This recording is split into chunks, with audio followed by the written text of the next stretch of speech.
En el capítulo 7 de Romanos encontramos en la Biblia una explicación magnífica de lo que es el pecado, las consecuencias y la magnitud de lo que es el pecado en las personas que habitamos en la tierra.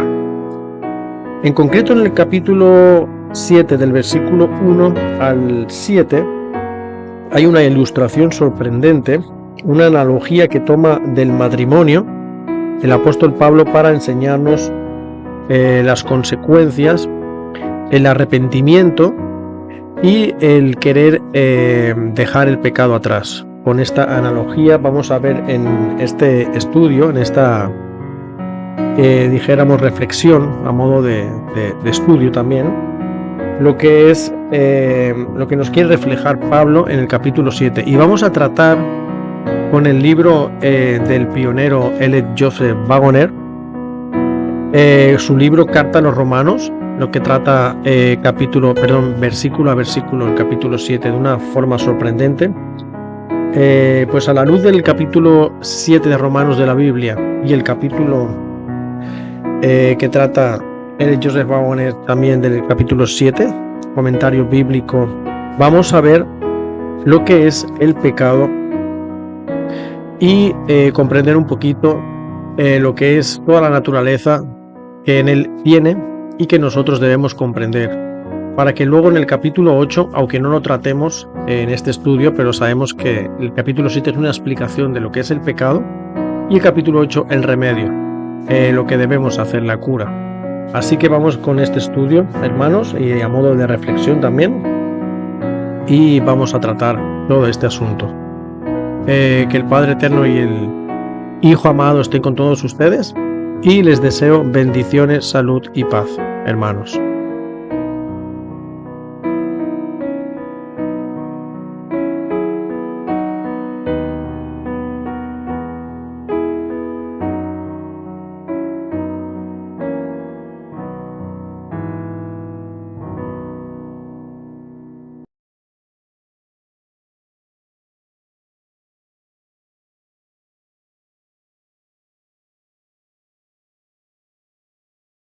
¿Acaso ignoráis, hermanos, pues hablo con los que conocen la ley, que la ley se enseñorea del hombre entre tanto que éste vive? Porque la mujer casada está sujeta por la ley al marido mientras éste vive, pero si el marido muere, ella queda libre de la ley del marido. Así que si en vida del marido se uniere a otro varón, será llamada adúltera, pero si su marido muriere, es libre de esa ley, de tal manera que si se uniera a otro marido, no será adúltera. Así también vosotros, hermanos míos, habéis muerto a la ley mediante el cuerpo de Cristo, para que seáis de otro, del que resucitó de los muertos, a fin de que llevemos fruto para Dios. Porque mientras estábamos en la carne, las pasiones pecaminosas, que eran por la ley, obraban en nuestros miembros, llevando fruto para muerte. Pero ahora estamos libres de la ley, por haber muerto para aquella en que estábamos sujetos, de modo que sirvamos bajo el régimen nuevo del Espíritu y no bajo el régimen viejo de la letra. ¿Qué diremos, pues? ¿La ley es pecado? En ninguna manera. Pero yo no conocí el pecado sino por la ley, porque tampoco conociera la codicia si la ley no dijera, no codiciarás.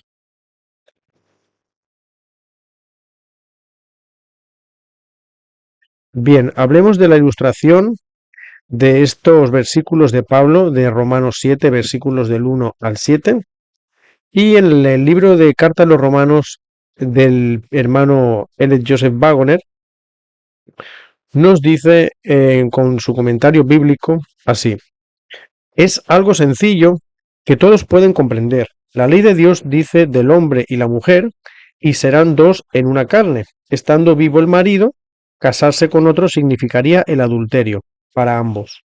La ley nunca sancionaría una unión tal. Debido a razones que se harán evidentes más adelante, la ilustración contempla solamente el caso de la mujer que dejase a su marido. La ley une al marido y a la mujer, mantiene a ésta sujeta a su marido por tanto tiempo como él vive. Si ella se uniese en matrimonio con otro hombre, se encontraría bajo la condenación de la ley. Pero si muere su marido, entonces puede unirse a otro y estar perfectamente libre de condenación. En este caso, la mujer es libre de la ley, aunque la ley en nada haya variado.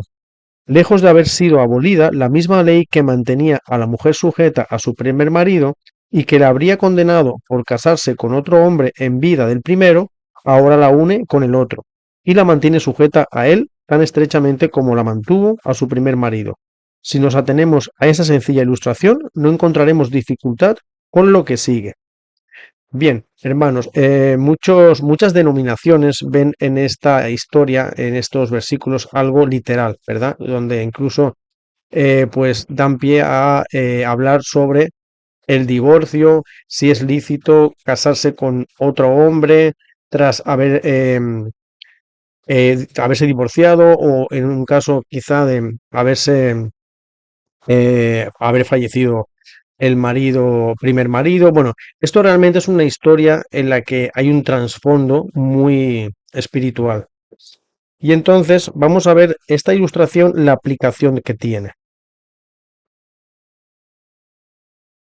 En esta ilustración tenemos cuatro personajes: la ley, la mujer, el primer marido y el segundo marido. Nosotros estamos representados por la mujer. Está claro en la afirmación de que seáis de otro a saber del que resucitó de los muertos, que es Cristo. Cristo resulta pues ser el segundo marido. El primero se describe en el versículo 5, que nos dice: mientras estábamos en la carne, los afectos de los pecados que eran por la ley obraban en nuestros miembros, fructificando para muerte. La muerte es el fruto del pecado. El primer marido, por lo tanto, era la carne o el cuerpo del pecado.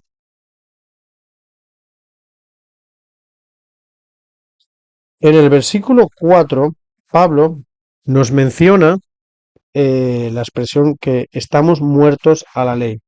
Dice así: así también vosotros, hermanos míos, habéis muerto a la ley, mediante el cuerpo de Cristo, para que seáis de otro, del que resucitó de los muertos, a fin de que llevemos frutos para Dios.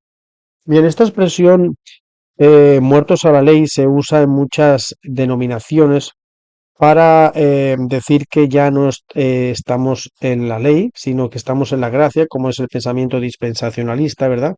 Que de cierta manera ya está abolida la ley, porque dice que estamos muertos a la ley, y se hace referencia a que la ley es muerta, ¿verdad? En estos tiempos. Pero bueno, este no es el asunto que vamos a tratar aquí, pero ¿a qué se está refiriendo Pablo con esto de muertos a la ley? ¿Para qué estamos muertos a la ley? Pues en el contexto de Romanos 7 es para poder casarnos con otro. Es el segundo marido, ¿verdad? En esta ilustración. ¿Cómo puede ser que morimos a fin de poder casarnos con otro? Entonces, pues en la ilustración es el primer marido quien muere antes que la mujer pueda casarse con otro. En el versículo 5, Pablo menciona a la carne también y dice: porque mientras estábamos en la carne, las pasiones pecaminosas, que eran por la ley, obraban en nuestros miembros llevando fruto para muerte. Bien, la ley del matrimonio consiste en que dos vendrán a ser una sola carne, así como nos dice Génesis, ¿verdad? Con el ejemplo de Adán y Eva. ¿Y cómo sucede aquí en Romanos? Pues bien, el primer marido es la carne, el cuerpo de pecado. Verdaderamente éramos una carne con él, es decir, con el pecado. Estábamos por naturaleza perfectamente unidos al pecado. Era nuestra vida, nos controlaba. Hacíamos lo que el pecado dictaba. Pudimos hacerlo a veces sin darnos cuenta, pero sea como fuere, lo hacíamos. El pecado reinaba en nuestros cuerpos mortales, de manera que le obedecíamos en sus concupiscencias. Los deseos del pecado eran la ley para nosotros, entonces. Éramos una carne con el pecado. Nosotros, que estamos representados por la mujer, en esta alegoría de Romanos 7 se plantea un divorcio. Llega entonces un momento en nuestra experiencia en el que quisiéramos liberarnos del pecado. Sucede cuando comenzamos a vislumbrar algo de la belleza de la santidad. En algunos tal deseo es meramente ocasional, en otros más constantes. Sea que lo reconozcan o no, es Cristo quien les está llamando a dejar el pecado y a unirse a Él, a fin de vivir con Él. Entonces, se esfuerzan por hacer una separación, pero el pecado no va a consentirlo. A pesar de todo, cuanto podamos hacer sigue aferrándose a nosotros. Somos una carne, y existe una unión de por vida, puesto que se trata de una unión de nuestra vida con el pecado. En ese matrimonio no cabe el divorcio. No hay esperanza alguna de poder separarse del pecado siguiendo métodos ordinarios. No importa lo mucho que podamos desear estar unidos con Cristo. No puede ocurrir tal cosa mientras permanezcamos unidos al pecado. La ley nunca aprobaría una unión tal, y Cristo jamás participaría en una unión que no fuese lícita. Si pudiésemos lograr que el pecado muriese, entonces quedaríamos libres, pero el pecado se niega a morir. Hay una sola forma en la que podemos ser liberados de esa siniestra unión, que es muriendo nosotros mismos. Si anhelamos la liberación hasta el punto de consentir en que nuestro yo sea crucificado, entonces tendrá lugar. La separación se hace efectiva en la muerte, ya que es por el cuerpo de Cristo como nosotros somos muertos. Somos crucificados con Él. El cuerpo de pecado queda también crucificado.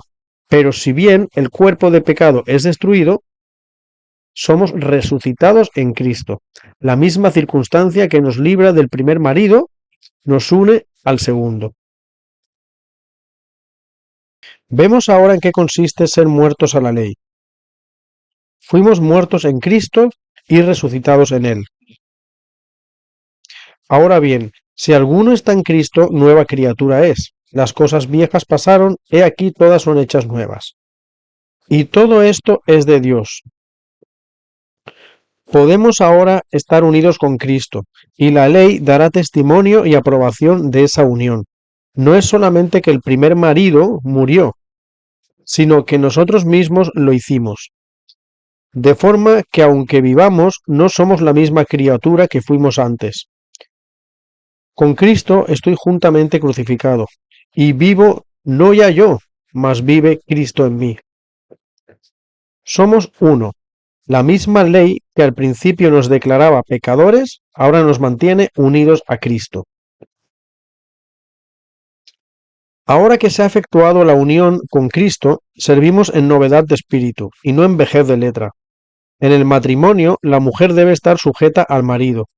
Así, cuando estábamos unidos al pecado, estábamos sujetos a él en todo respecto. Por un tiempo se trataba de un servicio voluntario, pero cuando vimos al Señor y sentimos su atracción, se convirtió en un servicio tedioso. Intentábamos guardar la ley de Dios, pero estábamos maniatados y no podíamos. Pero ahora somos liberados. El pecado ya no nos recluye y nuestro servicio es libertad. Rendimos alegremente a Cristo todo el servicio que la ley requiere de nosotros. Lo rendimos debido a la perfecta unión existente. Su vida es la nuestra, puesto que fuimos resucitados exclusivamente por el poder de su vida. Por lo tanto, nuestra obediencia es sencillamente su lealtad y fidelidad en nosotros. Dice el apóstol Pablo que, mientras estábamos en la carne, las pasiones pecaminosas que eran por la ley obraban en nuestros miembros llevando fruto para muerte. Y en el versículo 7 nos dice, ¿qué diremos pues? ¿La ley es pecado? En ninguna manera, pero yo no conocí el pecado sino por la ley. También en otro libro del Nuevo Testamento, el apóstol Pablo nos dice, el aguijón de la muerte es el pecado, y la potencia del pecado, la ley. El pecado es transgresión de la ley.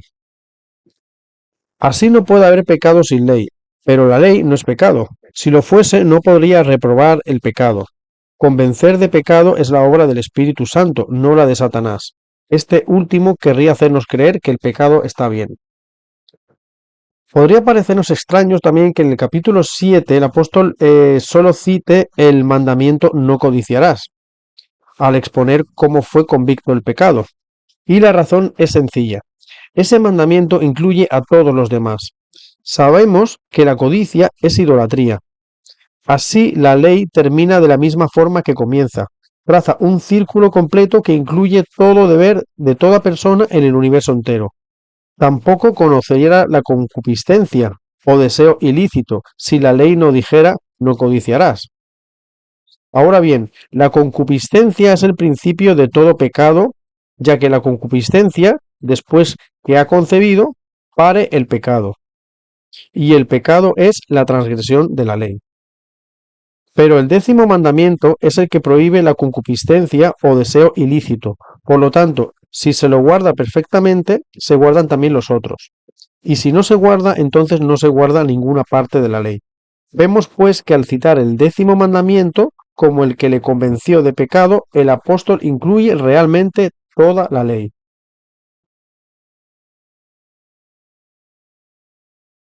Después de analizar estos 7 versículos del capítulo 7 de Romanos, nos insta a prestarle atención al versículo 8 del capítulo 6 de Romanos. Es decir, en el capítulo anterior al capítulo 7, capítulo 6, versículo 8, Wagner nos muestra este versículo para finalizar en este estudio y dice así: si morimos con Cristo, creemos que también viviremos con Él. Podemos ver cuán apropiado es eso al comprender que es en nuestra muerte con Cristo la que nos libra de la unión con el monstruo del pecado y nos une en matrimonio con Cristo. Las personas se casan con el propósito de vivir juntas. Así nos unimos con Cristo a fin de poder vivir con Él aquí y en el mundo venidero. Si queremos vivir con Él en el mundo venidero, hemos de vivir con Él en este mundo.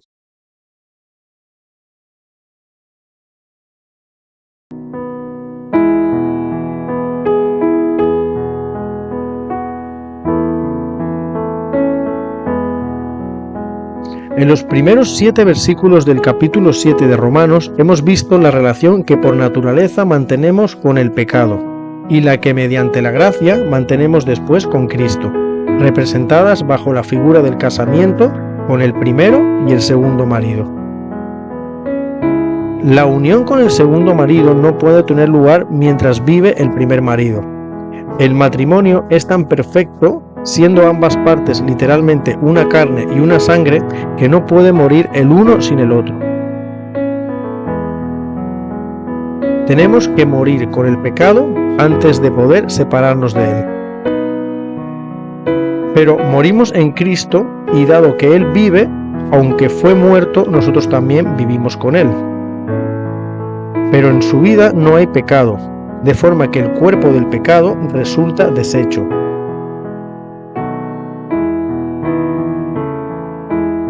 Mientras que nosotros somos resucitados. Así en la muerte somos separados del primer marido, el pecado, y unidos al segundo, Cristo.